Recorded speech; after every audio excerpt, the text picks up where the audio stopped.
I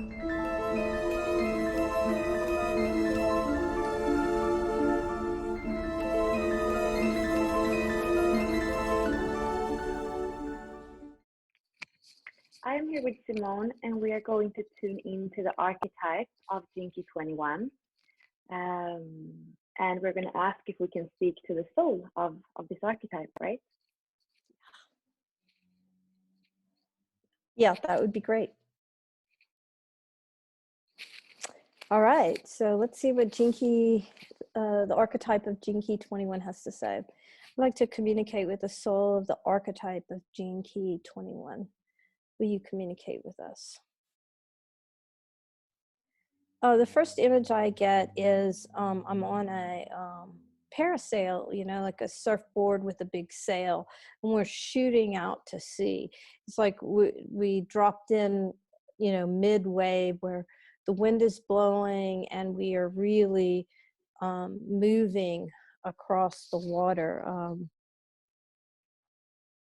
And then the wind stops, and it stops immediately, and we, you know, the sail falls back, the surfer jumps into the water and is bobbing, holding on to the board.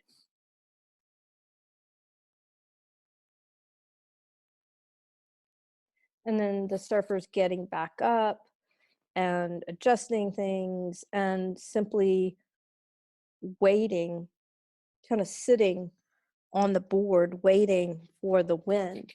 And as it's a male surfer, as he waits, he's looking around, he's looking at the ocean, and he's looking at the horizon, at the distance, he's looking at the beach, he's looking at the trees in the background. He's just really taking everything in.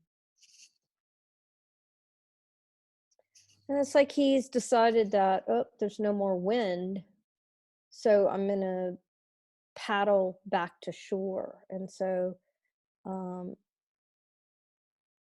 it's like he just leaves the whole windsurfing kit out there, and he's swimming back to the shore. And then he looks out, and it's like the wind's picked up. And I saw the words missed opportunity. So it's like he has this feeling that he's missed his opportunity. And it's like he's given up, and he's just walking away. And then he comes back, and when he comes back into my screen, he's got like a bunch of people behind him. I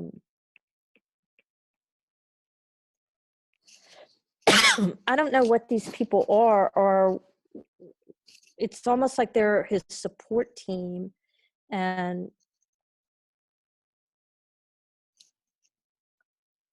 some are cheering him on.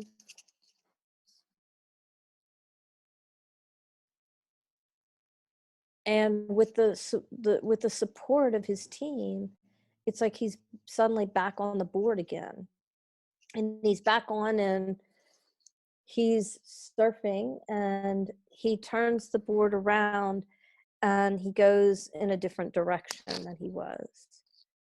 And it's like he's on the beach, and he says, that's the experience of life.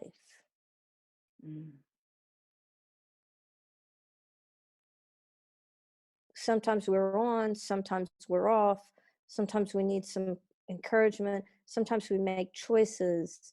And he says, none of it's a failure. None of it's a degradation, which is an interesting word to use in this concept. None of it is a degradation. It's just the experience of life. And now he's sitting on the beach, and he's contemplating, you know, the sun's kind of lowering in the sky, and he's contemplating, and the whole experience of that speeding through the surf, and then the no wind, and the choosing to go back, and then like the whole experience, and then the wind picking up and feeling like, oh, I missed my opportunity, but then trying again with the support and cheering on of the people he brought forth with him, and then choosing to go in a whole, there he is, he gets back on and the wind is blowing and he could speed off, but then he chose to turn and go in a completely different direction and then contemplate, and it's like he's contemplating the contemplation, right? And as he's doing this, his heart, it's like I can see his heart chakra beating and growing, just pulsing bigger and bigger. It's as if the more he understands through the contemplation, the more his heart is alive with energy coursing through him.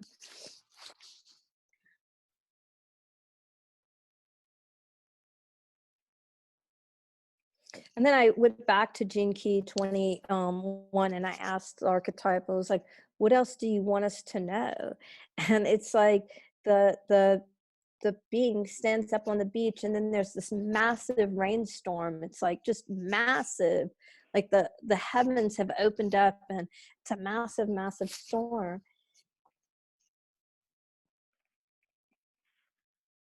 He said the archetype says, sometimes there's sun and sometimes there's rain, and sometimes the floodgates open up, and it's the same thing. Whether the sun is shining or you're in a torrential downpour, it's the same thing. He says, of course, you're experiencing the energy differently, but it's not about whether the sun is shining or there's a torrential rainstorm. It's about who you are in your being as you walk through the sunstorm or the rainstorm. It's the energy within the self that creates the experience of sun or rain. So it's interesting how the being doesn't look back. He doesn't say, well, what happened to the sun? He doesn't go, why is it raining? It's just this experience of, as I tune into his vessel as he walks through this rainstorm, he doesn't even really have an awareness that it's raining. He's just walking and being in his own self, like unaware that, oh, it's raining, and oh, it's sunny, or there's no charge to sun or rain.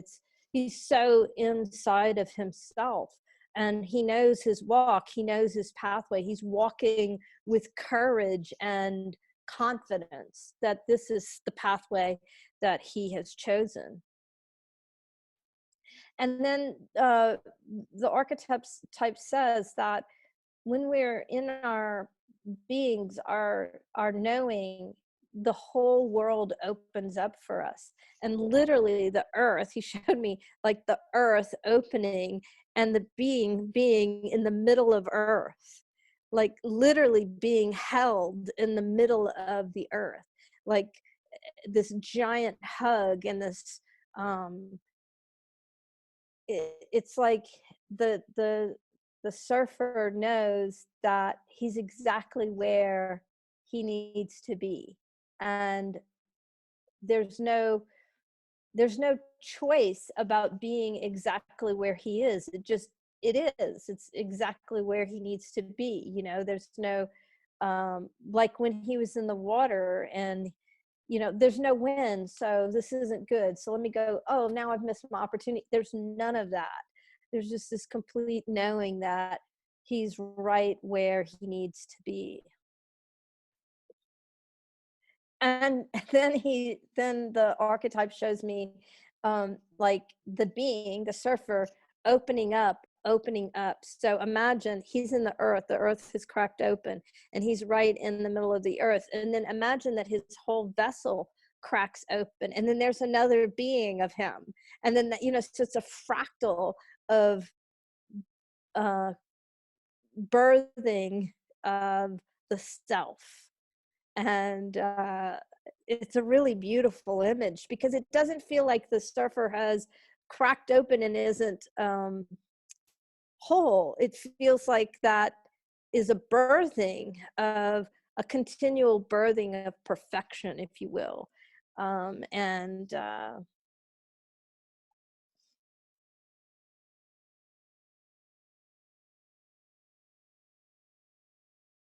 I asked the archetype of 21, I said, what do you want us to know?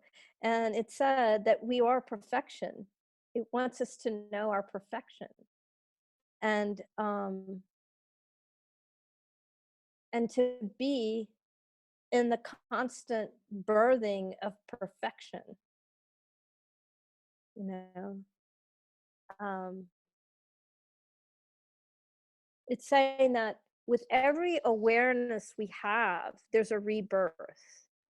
And he says humans tend to think, oh, if I had only known that a year ago, I would have chosen different. But he's saying, no, that was the perfection in that moment, you know, and what, you know, where you are now is the perfection of where you are now. And there's no wrongness about where you are. There's awareness, there's contemplation, there's opening up, but it's this grounding and knowing that in each moment you are. That's it. Mm-hmm. And he says, when you can birth from this place, that's the magic of the space. I'm asking the archetype if it has any other messages of he says, this is really what I want you to know, is to be at home in your bodies. Mm-hmm. To be at home in your bodies and to embody your conscious awareness and knowing, to know the truth of who you are, and to experience the truth of who you are. He says it's just like any moment that any of you experience, where you have a moment and you know this moment is true. What just Mm-hmm. happened is special. He says Mm-hmm. that's inside of you Mm-hmm. always, and that capacity is always there, and to be able to access that the truth of knowing in every moment is the perfect contemplation. Yeah. So I'm thinking, because authority is the gift frequency or the pathway, and control is the shadow frequency. So it feels like, yeah, control would be if we think we missed the opportunity, or if we don't go with the wave. That's control, trying to choose something that is unchoosable, like the weather. And authority is when we can be in the truth, in the moment, and every moment is a new moment, and the authority is established by being able to be yourself in perfection, in your authority all the time.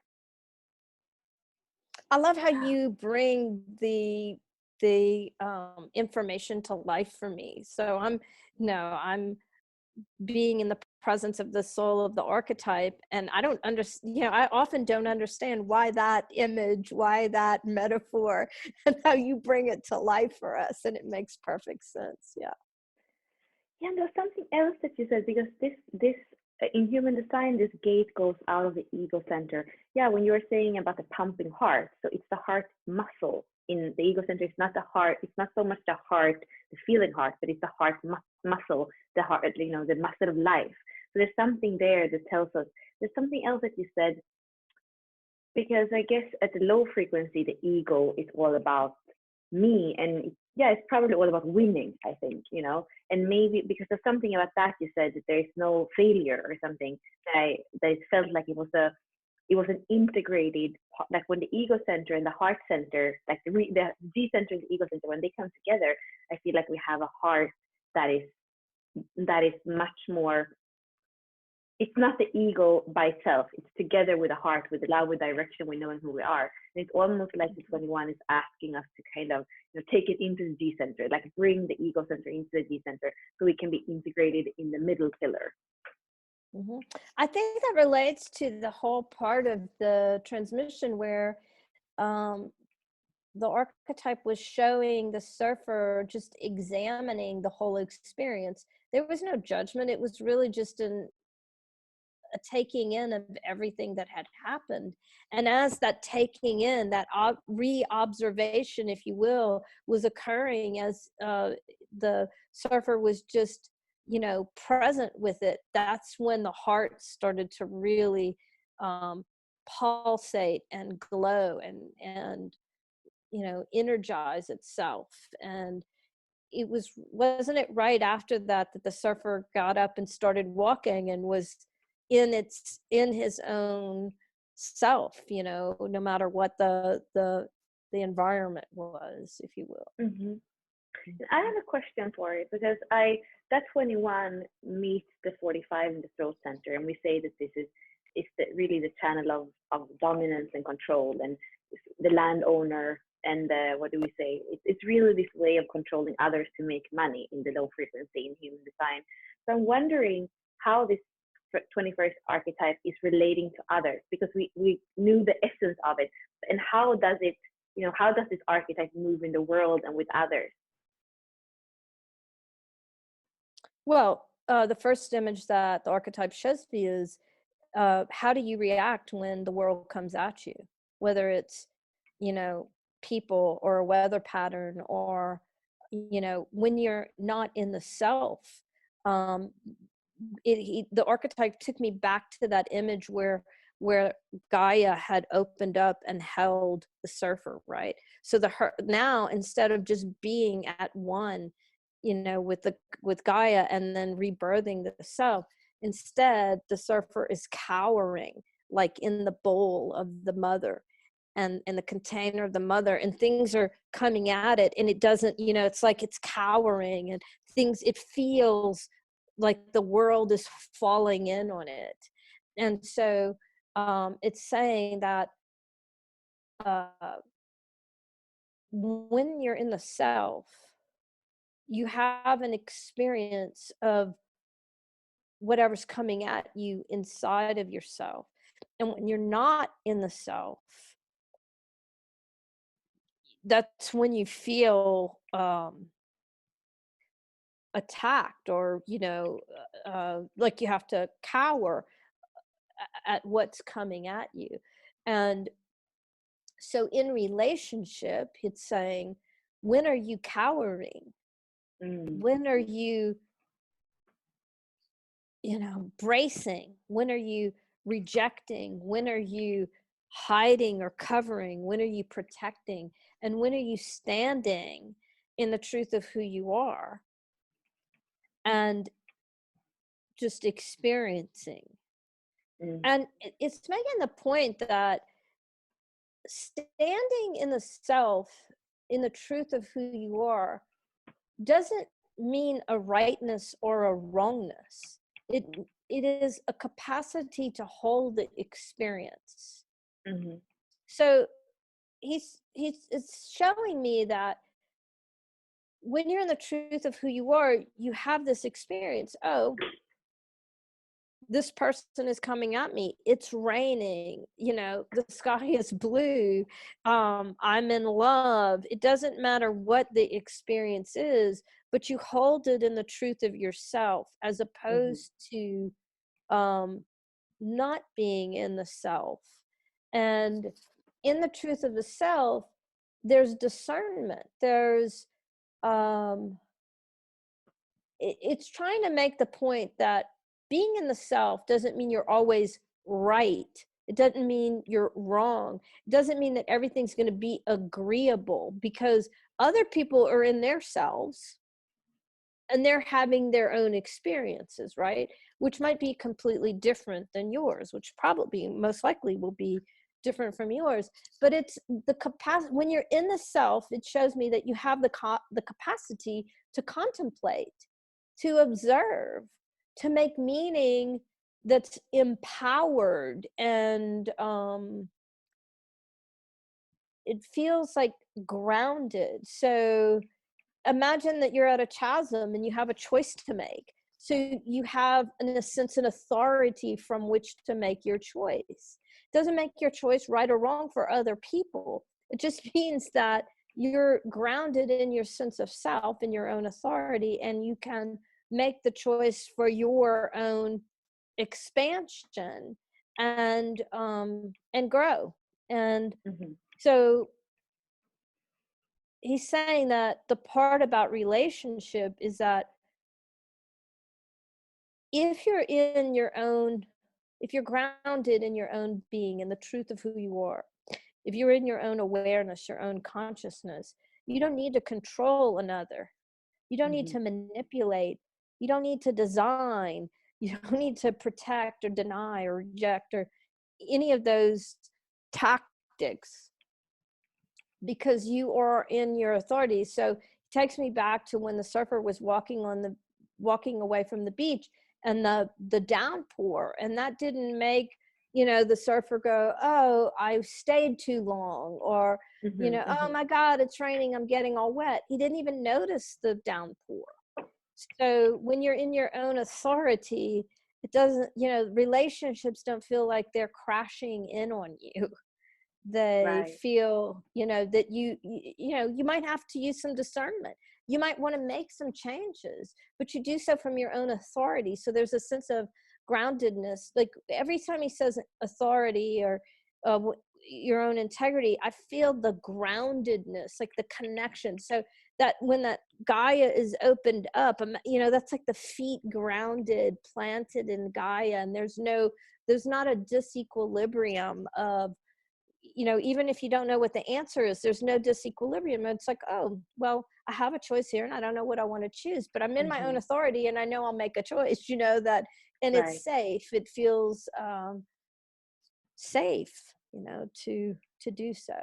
Does that, Mm-hmm. yeah. Yeah, and I feel like it's a new way of also the dominance and the hierarchy that we've seen so far in organizations. It's also something that is starting to, we are more looking for synergy, we're more looking for synergy, and the old hierarchies are coming apart. And that's also why the kind of control that the 21 could, in the shadow, could use before, it's not going to be even useful anymore. We're not going to be something that we're looking to have. That makes a lot of sense, and we're probably going to come together with people because we're resonating, not because some are slave drivers and some are slaves. So Yes, and when you're in your own, when you're grounded and you're in your own authority, your own power, you're the truth of who you are, the integrity of who you are, then you're not swayed by those things. You don't make your choice from fear. You just grounded and you make your choice from the truth of who you are, mm-hmm. from your integrity, your own authority. Yeah. I like the idea. I love what the 21 is sharing. It's like being who you are, no matter what is going on around you, or no matter what other people are doing around you, being in the truth of who you are. How empowering, right? Um, no matter what other people choose, we have the choice to choose from the truth of who we are. Mm-hmm. Mm-hmm.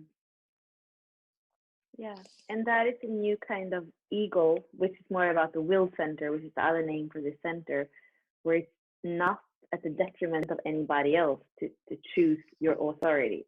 And that's, I feel, that's even why it didn't have anybody else around in the beginning. It's not about that. It's about our own truth in the world. Right. And all of the choices that this surfer has made, it's not an against anything. It's just from the truth within. There's no Mm-hmm. pushing.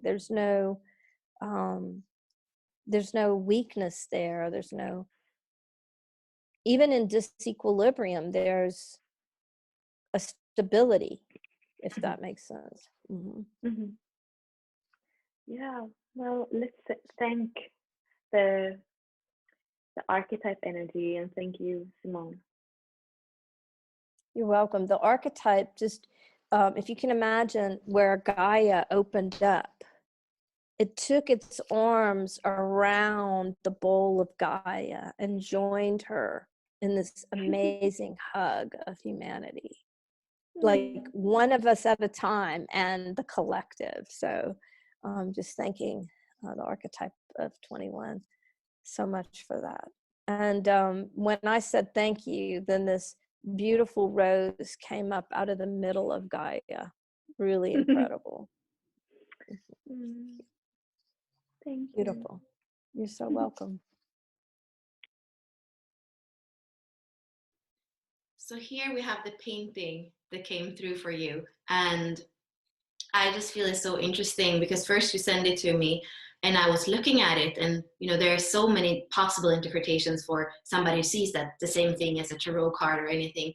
But then when you start to like tell me about what this means and what that means, I feel like there are so many things that I want to ask you about it. And maybe first you can just tell us a little bit about, you know, what the symbolism of it is.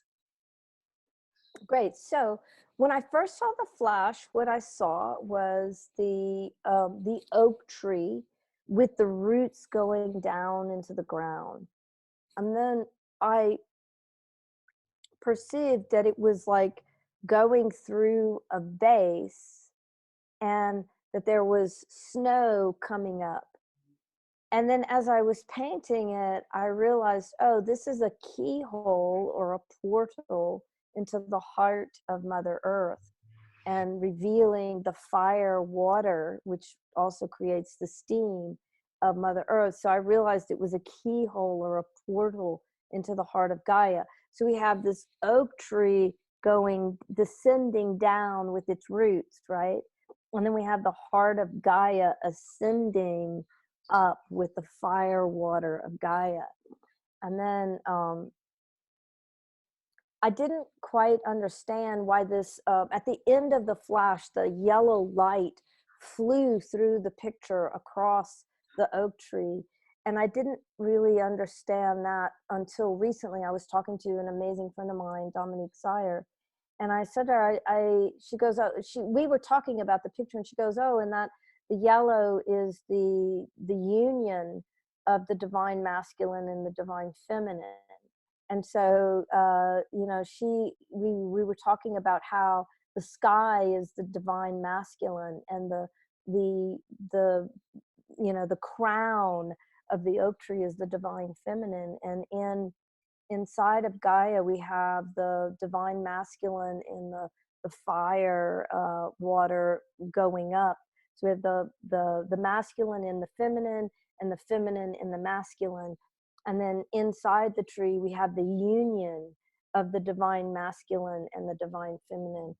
And we were talking about how, well, so when you know, I didn't understand that the images, and I went to the Gene Key book again, and I was reading Gene Key 22, and I had the big awareness. Oh, this is a fabulous depiction of the involution and the evolution. So energy flowing up and the energy descending down.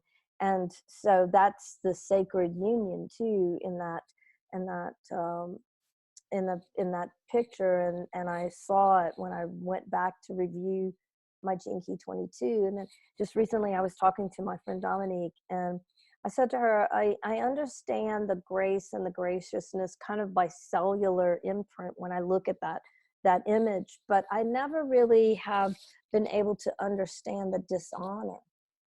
And we were talking about that, and she goes, oh, I get it. We dishonor our divine masculine and our divine feminine when we don't allow them union. And in this picture, you've captured the union of divine masculine and feminine. And the dishonor is when we don't allow for the, you know, the integration of the divine masculine and divine feminine, the sacred union, which is truly like graciousness and grace, right? So, it's so, in I think part of the process that's been so interesting is the unfolding, because I don't have any judgment about the whatever the Gene Key flashes me. I just accept it, right?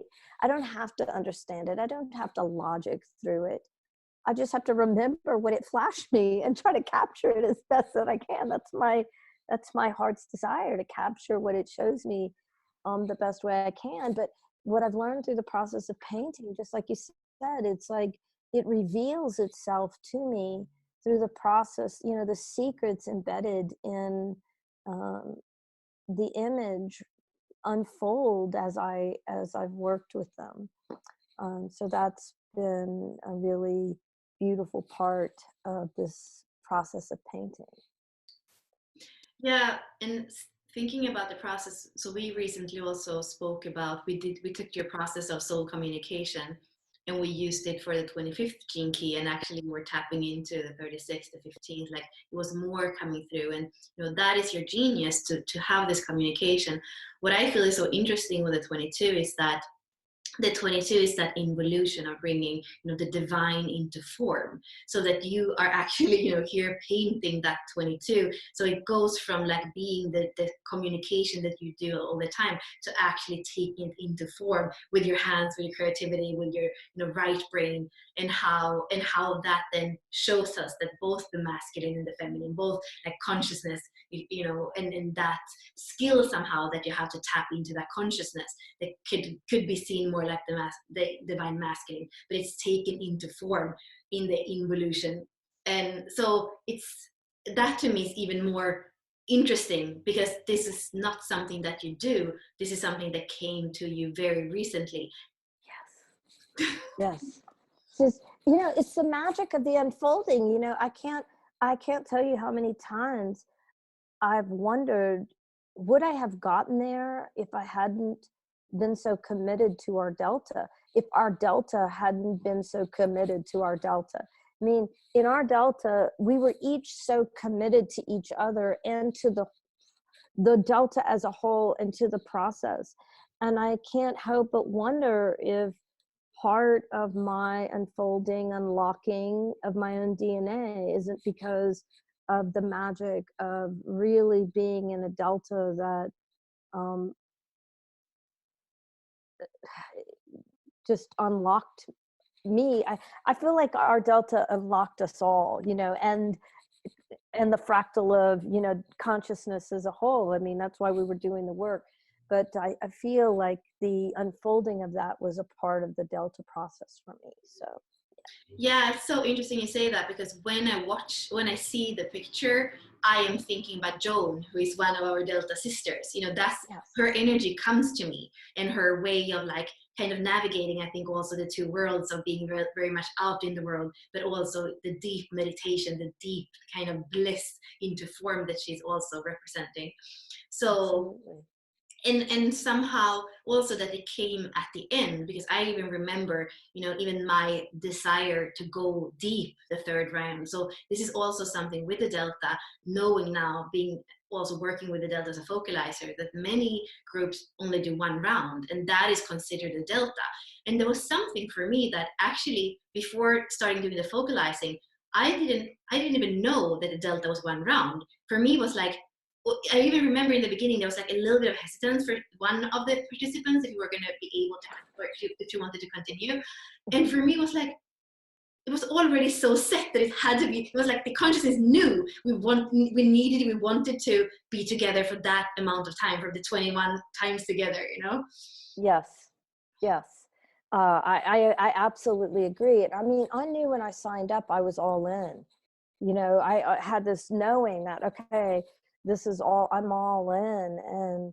And there was so much magic about that. But the you know, the peeling back of the layers, the accessing more of ourselves, and you know, it wasn't always easy, right? It didn't get easier in a sense as we went through. The contemplations were deeper, deeper, deeper.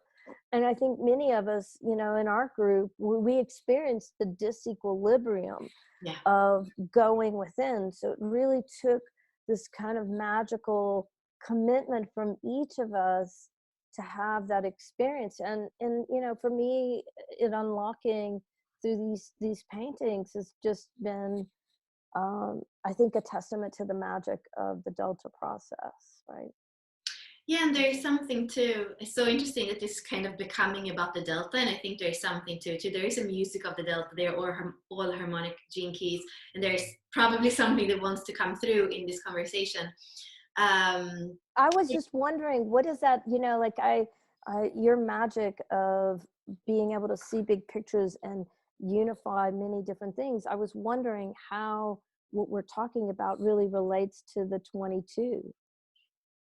Right. I mean, the first thing that I was saying first when you spoke to us about the different, colors and different mediums, it was, I feel like when I read the 22, I feel more it's the involution of the divinity coming into form. And when I read the 55, I feel like it's more like consciousness, rising up. However, when you were speaking of the different mediums that you are using, is my internet okay? Can you? Yeah. Okay.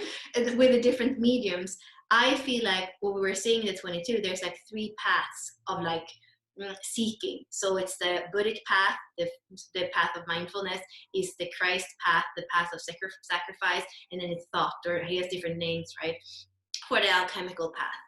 And these are all like, they're male avatars of consciousness, and also consciousness more being maybe, the Shiva or the masculine. And then they are coming through the 22, which is the Shakti, which is the feminine form. So I do feel that, I do feel that the 22 is here. I do feel like it's resonating, speaking about feminine and masculine, because when we speak about Buddha, Christ, or thought, it's like maybe in Christ you can feel the feminine because the lamb, the tenderness, but I feel like this is the container for form is the container for consciousness to come through, and that is what the 22 is showing us. And also that vase, like we showing it again, you can maybe speak a little bit more about what is in the vase. Like you were speaking about the water, but it's not only water, like and the key, like tell us a little bit about the vase and what you see, that symbolism. Yeah, so when I first got the flash of the image, it was the way I could wrap my consciousness around it was, oh, that's like a bulb vase, a vase that's shaped like a bulb and actually holds a bulb that can root into water. And but in the image, it was almost like the white part was snow, but the snow was going up. And so I was like, well, how does snow go up? And how am I going to paint snow rising up? But then as I was painting that shape, I was like, oh my God, this is a keyhole into the heart of Gaia. And this is the fire water, the most sacred place where fire and water are one. It's again the masculine and the feminine inside the heart of Gaia, which creates the steam. And I was like, oh, okay, so it's not a bulb base, it's the keyhole to dimensional portal into the heart of Gaia. And what you were saying about how all those masculine things of thought are being held in birthed into form through the divine feminine. So the divine feminine is holding the space through the 22 so that all this consciousness can come into being. So powerful. Yeah.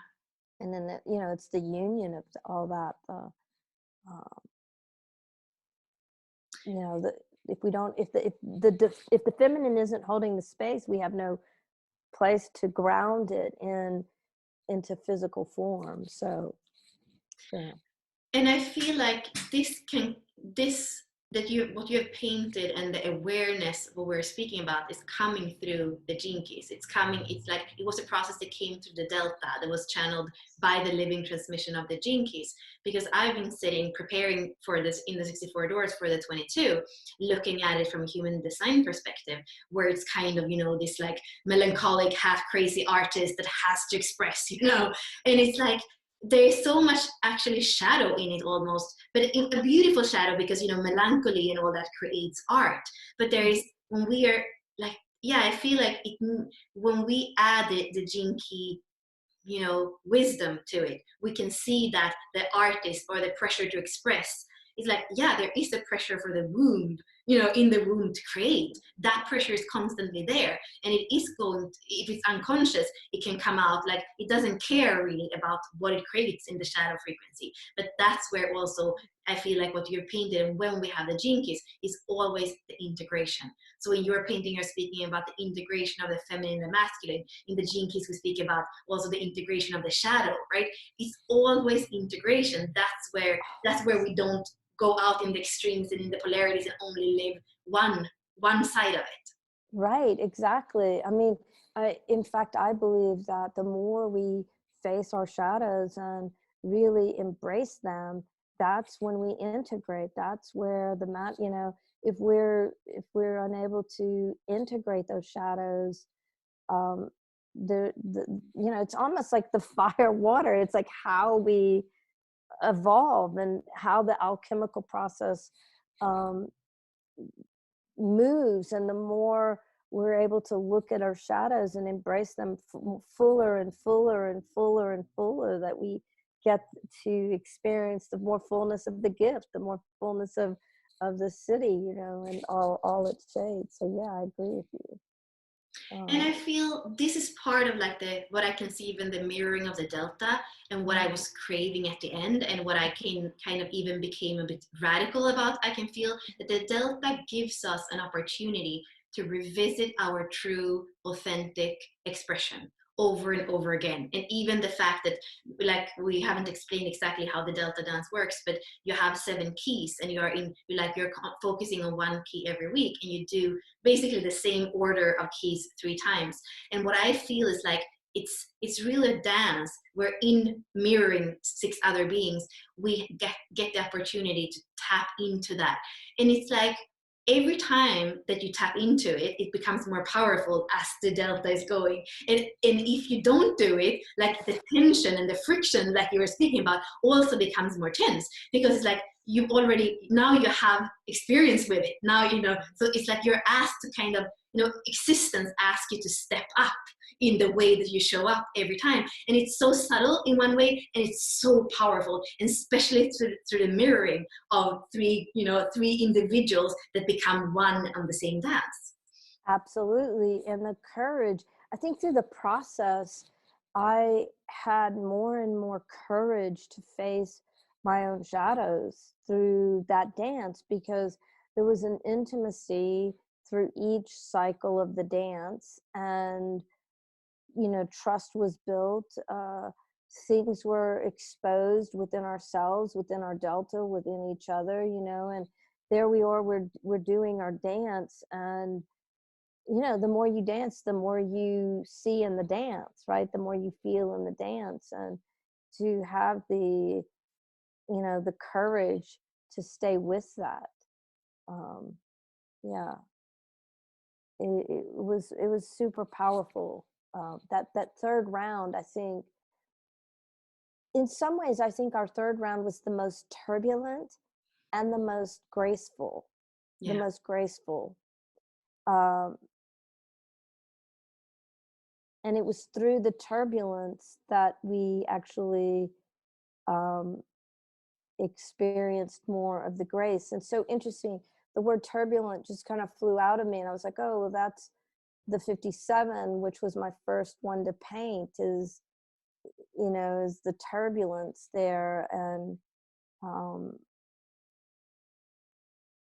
but I think that it was through the turbulence that we got through to graciousness and grace in the delta. Yeah, I see also the analogy with the 22, which is, the birthing process is turbulent. Like, it's always when something comes through form, like, it's like there's so much consciousness, and then the density of the form, and when something has to go, like, to pack itself into that density, it has to be turbulent. But it's also, that's the 2 sides of the 22. It is that turbulence, that pressure, and then the graciousness when we accept the form that wants to be taken in the density somehow. Right? Oh, what a beautiful way of tapping that. Yes, yes, yes. As we were talking, I was suddenly like having this desire in myself to go back and look at all 7 of the delta keys and really look at the pathway of the shadows and see how they connect, and look at the pathways of the gifts and how they connect, and look at the cities and how it connects, because it was striking me that I have the 22nd sitting right next to me, and I didn't feel dishonor like in our I didn't experience the dishonor, and I was having the awareness that it was through turbulence, like we had moments of turbulence within ourselves, and Yeah. sometimes there was turbulence within our group, which we openly kind of talked about, but I felt like there was honoring within our group. So maybe it was because we were able to marry, to merge in the conversation. I don't know what your thoughts are about that. But, I started to want to pull up the shadows, but yeah, no, absolutely. I agree with everything you said, and I feel like what I've seen now, again, like being a focalizer, is that the delta brings up things that we don't know. Like this is the thing about coming into form too. It's like you are as a woman, you will carry a child for 9 months, and you don't know what's going to come out. Like it's the genes that is like it's a magic. It's like it's magical. So that's something I feel is a similar thing. It's a process where you get birthed, and you don't know, and somehow the more traumatic, not the more traumatic, but like the more turbulence, again, the more messy it is, maybe the more magical it comes out on the other side. Or it's like it's not even, it's like there's no attachment to how there's something there where I think how it comes back to the 36 that we were speaking about in the other recording, of like being able to embrace it all and being able to see. And also what I could feel like, the delta is when you can see somebody else being in that turbulence. It's like the compassion is all, again, the 36. What happens when you can mirror a sister, like because that's how it felt, and be like, I know what you're going through, and I've been there. And it's also, if you don't have that naturally in yourself, it's the delta process make you do that, because you're going to know that last week I was in that gene key, in that position. So it's creating this place where we can put each other in the other person's situation and feel what that is. So it's creating empathy through a process that we don't really know what kind of flight we're getting on, I think. I remember there were weeks when when we started the call, and I was in a great mood. I had so much love, so much joy bursting out, and everything was just like feeling so wow, open. And then we get in the call, and somebody, we were all listening so intently to each other, and somebody would start talking. It was like that thing was opening me up like a can of tuna. It was my turn to share. I was like crying, and and there all was. And it's so interesting. I just looked down at Jinky 22, and my eyes rested on grace under pressure.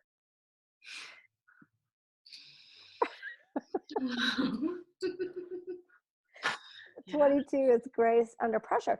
And then that made me flash back to the image of the painting. And when you think about an oak tree, right? An oak tree is just so strong, and its roots, so rooted. And I just had this awareness, like when I saw that, I was thinking about the grace of an oak tree under the pressure, and then the grace of that fire water of Gaia coming up.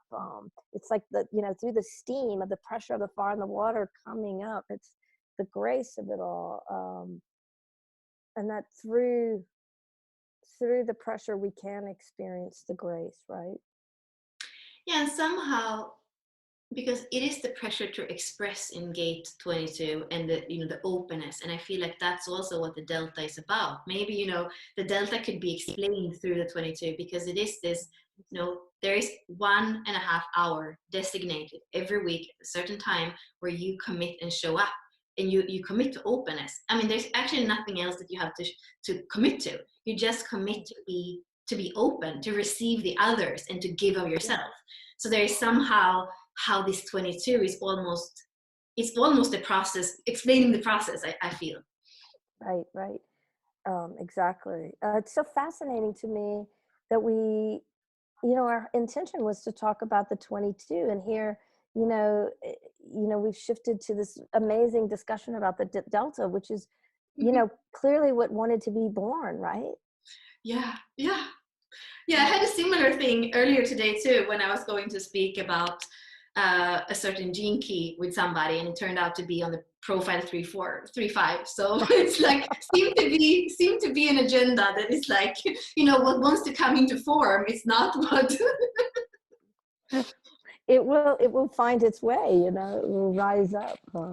Yeah, so and this is beautiful too, because when I brought up the table with for the Delta, and we can see that the second position is the 22, and it has this. It's about relationship healing. It's like, wow, if we would say one thing for the Delta, it's a lot of that, because I think it's part of what I was saying before. We're not so used, or some of us are too used to it, like, oh, we're empath, blah blah blah, too used to put ourselves in the other person's perspective, or the narcissist and the empath.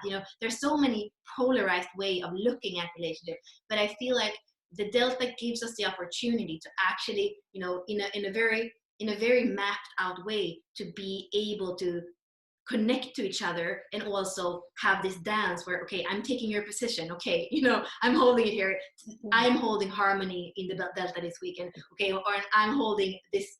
So it's really set up to create healing, and to create so many people. I think, we're just like, we just want to be heard, we just want to be understood in relationship. That's the most, we just want to come across. And there is something with the Delta where it really gives the opportunity for that, and that is why it has to do with relationship healing. And also, I actually didn't remember this, but when you say the dishonor is when the masculine and the feminine are not integrated. Again, relationships, the masculine and the feminine, they're integrated. So otherwise we would fall down into the dishonor. So it's so interesting to just look at, the keywords that I wasn't even aware about before we started speaking. Yeah, and I love that you pulled this up, because it reminds me of how in the Delta, we're intensely focused on ourselves, but we're just as intensely focused on the collective. I mean, each week I took my life focused responsibilities so to heart that if I were holding relationship healing for the group for that week, I really did that so intentionally.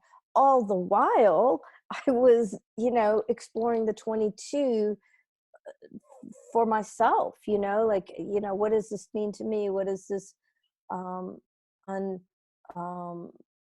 revealing for me? What am I able to look at and learn through the 22 dishonor, graciousness, and grace in me, while holding that for the collective and the group, the relationship healing. So it was so fascinating to focus on both at the same time. Yeah, and now also speaking about the form and the mother, when I'm thinking about, so we have those 7 gene keys, the 12th, the 22nd, the 6th, the 59, the 27th, the 50, and the 57. So we know, like I was saying before, they're all like harmonic, they will have a tone to them. But when we look at them in the body graph, like this also brings me kind of to the divine, the form, because when we look at them in the body graph, you can see that they are creating a circuit that is not a circuit that we use in human design, but it goes here from the sacral, comes up to the 50 in the spleen, the 57 from the spleen up to the throat in the 20, over to the 12, down to the 22, going down to the 6, and back to the 59. So it kind of has this, the center of the profile, kind of like, it's really, there's something so much about embodiment and the way that it's sitting in the body graph. And it's almost like, a kind of wound, it's like, it's grounded in this sacral energy of caring and intimacy in the 27 and the 59. And then it comes out through presence and, you know, purity. And then it's like, it's somehow so magical that it's almost like a keyhole or a womb, even the way that it looks when we look at the geometry of it. Wow, that's incredible. I mean, to see that keyhole right in the body graph is so powerful for me right now. And when we even looking at the white lines in this body graph, you know, and it reminds me of how, you know, the white lines in the keyhole or the vase, you know, the container, the multi-dimensional container in the painting. So that's powerful too. What an amazing connection you just made. I love it. And it also helps us understand why the conversation about the delta is bubbling up through a conversation about the 22, right? That they're both containers for us, for graciousness and grace and relationship healing and grace under pressure, and so beautiful.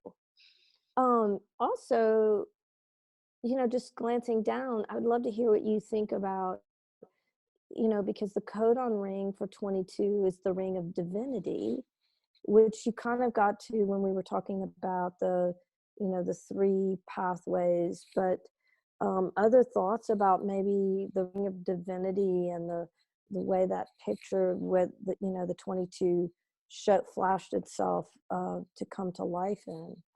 Any thoughts? So the ring of divinity, that's made up of the 36, the 22, the 37, and the 63.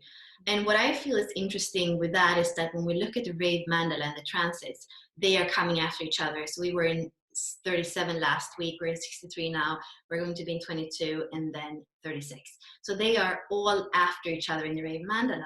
And it makes me think of the tarot card, the second card, the high priestess, you know, how she's just sitting there gestating, she's not doing anything. It's like her form that is holding and waiting for something to be gestated. And that's so much the process of the feminine. And that's what I feel. It's not really what if we read about the codon ring of divinity, but with this conversation, I feel that is the message that this codon ring somehow is bringing for us. Beautiful, beautiful.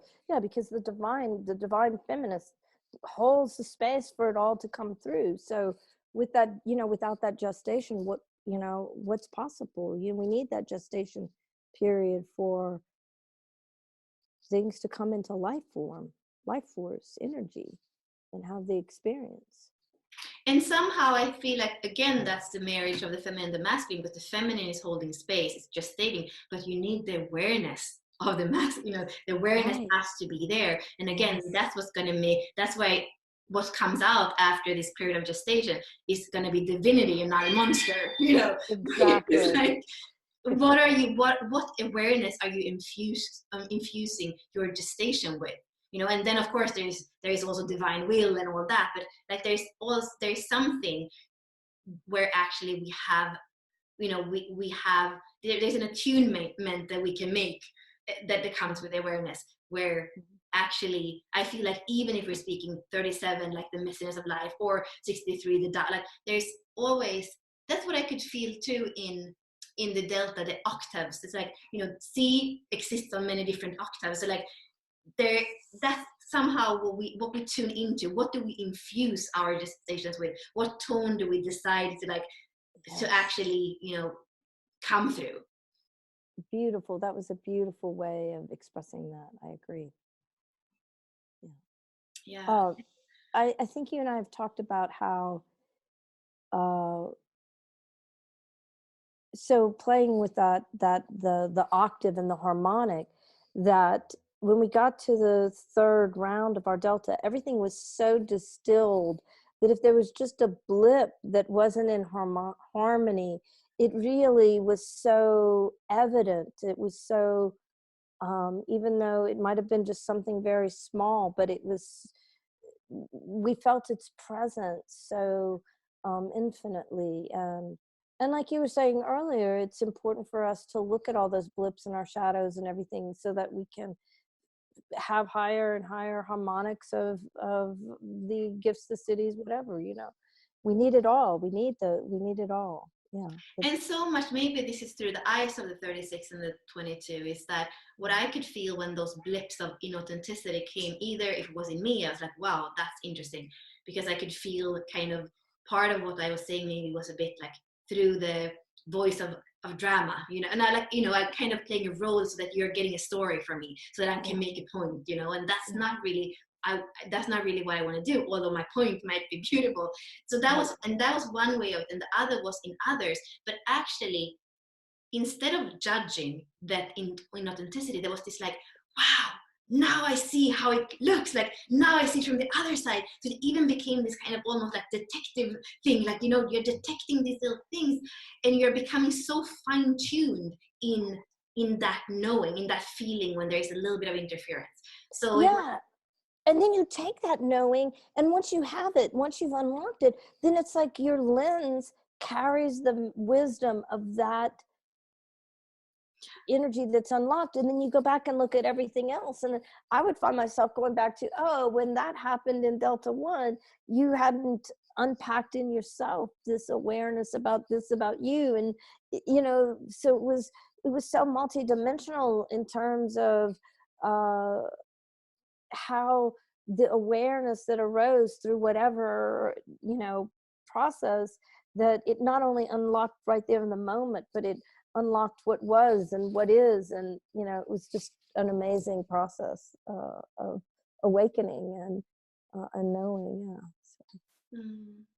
Well, this became much richer and much more than I could than I could imagine, and it's so beautiful. And you know, this is that what wants to come into form, like we were saying, it's going to come into form. So thank you for coming with me on this journey, and also thank you for sharing, you know, a baby that was newly born, because this is one, you know, this is one of your first paintings that came into the world, and also, you know, the vulnerability in being able to show our creative processes. I'm reading a book now. It's called The Creatrix, and the first chapters are about that, like how easy it is to say, but I'm not an artist, or is it good enough? And especially for actually female artists to be able to feel that it's ready to be shown to the world. Like, thank you for your courage, and thank you for your willingness to do that.